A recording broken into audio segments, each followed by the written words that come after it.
Exode chapitre 12. Et le Seigneur parla à Moïse et à son frère en la terre d'Égypte, disant: Cette lune est pour vous le commencement des lunes, la première des lunes de l'année. Parle à toute la synagogue des fils d'Israël, disant: Que le 10e jour de cette lune, chacun de vous prenne une tête de son bétail dans sa maison paternelle, chacun une victime par maison. Que ceux qui sont en leur maison trop peu nombreux pour consommer une victime s'associent à leurs plus proches voisins, selon le nombre des âmes, afin de compléter le nombre nécessaire. La victime sera sans tache, mâle et d'1 an. Vous la prendrez parmi les agneaux et les chevreaux. Vous la garderez jusqu'au 14e jour de la lune, et sur le soir, chez tout le peuple des fils d'Israël, on l'égorgera. Chacun prendra de son sang et en mettra sur les 2 montants de la porte et sur le seuil de la maison en laquelle il l'aura mangé. Cette nuit-là, on mangera les chairs rôties au feu, l'on mangera aussi des azimes avec des laitues amères. Vous ne mangerez les chairs ni crues ni bouillies dans l'eau, mais seulement rôties au feu. Vous mangerez la tête, les pieds et les viscères. Que rien n'en reste au matin. Vous ne broierez pas non plus les os, et ce qui resterait au matin, vous le consumerez par le feu. Vous mangerez ainsi les reins sains, les sandales aux pieds, le bâton à la main, et vous mangerez à la hâte, c'est la Pâque du Seigneur. Et cette nuit-là, je traverserai toute l'Égypte, je frapperai tout premier-né en la terre d'Égypte, depuis les hommes jusqu'aux bestiaux, et j'exercerai ma justice sur tous les dieux des Égyptiens, moi le Seigneur. Alors le sang sera pour vous un signe sur les maisons où vous demeurez. Je verrai ce sang et je vous sauverai, et il n'y aura point parmi vous de plaie qui broie lorsque je frapperai la terre d'Égypte. Ce jour-là vous sera en souvenir, et vous le fêterez comme la fête du Seigneur en toutes vos générations. Vous le fêterez, c'est une loi éternelle. Pendant 7 jours, vous mangerez des azimes, et à partir du premier, vous ferez disparaître le levain de vos demeures. Quiconque mangera du levain, du premier au 7e jour, cette âme sera retranchée d'Israël. Et le premier jour sera appelé saint, le 7e jour aussi sera appelé saint par vous. Vous ne ferez en ces 2 jours aucune œuvre servile, vous ne ferez rien que ce qui se fait pour toute âme.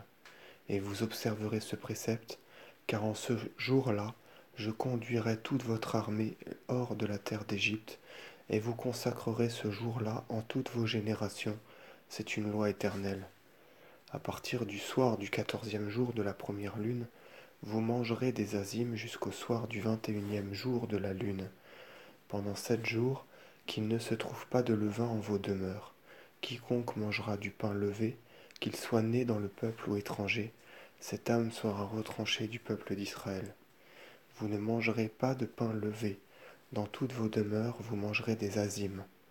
Et Moïse appela les anciens des fils d'Israël, et il leur dit: Séparez-vous, prenez chacun une tête de menu bétail par famille, et immolez la Pâque. Vous prendrez une branche d'hysope, vous la baignerez dans le sang laissé près de la porte, et avec le sang vous en effleurerez le linteau et les 2 montants.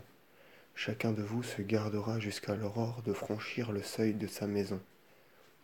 Alors le Seigneur viendra frapper les Égyptiens, il verra le sang sur le linteau et les montants des portes, et le Seigneur passera outre. Il ne permettra pas à l'exterminateur d'entrer en vos maisons pour vous frapper. Ce que je viens de vous dire, vous le garderez comme loi éternelle pour vous-même et pour vos descendants. Lorsque vous serez entrés en la terre que vous donnera le Seigneur selon sa promesse, vous conserverez ce rite sacré. Et quand vos fils vous diront: Quel est ce sacrifice? Vous répondrez: C'est le sacrifice de la Pâque du Seigneur, parce que lorsqu'en Égypte il a frappé les Égyptiens, il a protégé les maisons des fils d'Israël et sauvé leur demeure. À ces mots, le peuple s'étant prosterné adora. Et les fils d'Israël se séparèrent pour faire ce que le Seigneur avait prescrit à Aaron et à Moïse. Et le milieu de la nuit étant venu, le Seigneur frappa tout premier-né en la terre d'Égypte, depuis le premier-né du Pharaon assis sur le trône, jusqu'au premier-né de la captive dans sa prison, et jusqu'au premier-né des bestiaux. Le Pharaon se leva durant la nuit, ainsi que tous ses serviteurs et tous les Égyptiens. Il y eut un long cri en la terre d'Égypte, car il n'était pas de maison où il n'y eût un mort. Et le Pharaon appela durant la nuit Moïse et son frère, et il leur dit: Levez-vous, sortez de mon royaume avec les fils d'Israël, allez et sacrifiez au Seigneur votre Dieu, comme vous l'avez demandé. Emmenez vos brebis et vos bœufs, partez et bénissez-moi. » Et les Égyptiens, en toute hâte, contraignaient le peuple pour le faire sortir de la contrée, car, disaient-ils, nous allons tous périr. Aussitôt le peuple prit sur ses épaules sa farine en pâte non encore levée, et ses pains enveloppés dans des vêtements. Or les fils d'Israël avaient exécuté l'ordre de Moïse, ils avaient demandé aux Égyptiens des vases d'argent et d'or et des vêtements. Le Seigneur avait fait trouver grâce au peuple devant les Égyptiens, qui leur avaient tout prêté, et ainsi le peuple dépouilla les Égyptiens. Et les fils d'Israël partirent de Ramsès pour Socoth au nombre de 600 000 hommes de pied, outre les bagages, et avec eux une innombrable mêlée de brebis, de bœufs et de bêtes de somme. Et ils firent cuire la pâte qu'ils avaient emportée d'Égypte. Ils en firent des azimes cuits sous la cendre, car elle n'était pas levée, tant les Égyptiens les avaient pressés de partir. Ils n'avaient donc pu différer, et ils n'avaient point préparé de vivres pour la route. Or, le séjour que les fils d'Israël avaient fait tant dans la terre d'Égypte que dans celle de Canaan avait duré 430 ans. Et après ces 430 ans, il advint que toute l'armée du Seigneur sortit de la terre d'Égypte pendant la nuit. Cette nuit doit être consacrée au Seigneur, comme lorsqu'il les a tirés de la terre d'Égypte. Cette même nuit est à garder pour le Seigneur durant toutes les générations des fils d'Israël. Le Seigneur dit encore à Moïse et à son frère, « Voici la loi de la Pâque. Nul étranger ne prendra part au repas pascal. Tout serviteur né dans la famille, tout esclave acheté à prix d'argent, sera circoncis par vous, alors il y participera. Le passager et le mercenaire n'y prendront point part.